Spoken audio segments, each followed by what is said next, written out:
જય શ્રી રામ. મારું નામ ભટ્ટ અજય સતીશભાઈ છે. આજે ચૈત્રી પૂનમ અને હનુમાન જયંતિ નિમિત્તે નવકાર પરિવાર વતી રામ દરબારનું આયોજન કરવામાં આવ્યું છે.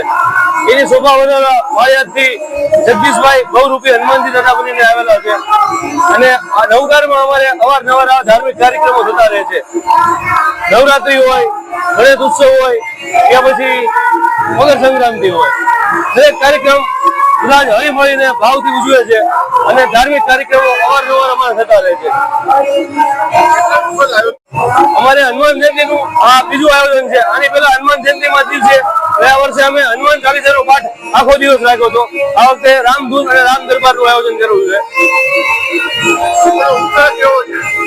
અદભુત ઉત્સાહ છે. નવકારમાં અમારે દરેક પરિવાર ભક્તિમય આનંદમાં છલકાઈ ગયો છે અને દરેક એકદમ ઉત્સાહમાં અને આનંદમાં છે. નાના બાળકો અને લેડીઝ પણ એકદમ ઉત્સાહમાં છે. બાળકો બહુ ટ્રેડિશનલ ડ્રેસમાં રામ ભગવાન અને સીતા માતા બનીને આવેલા છે અને બધા એકદમ આનંદમાં છે અને ગરમીના વાતાવરણમાં રંગાઈ ગયેલા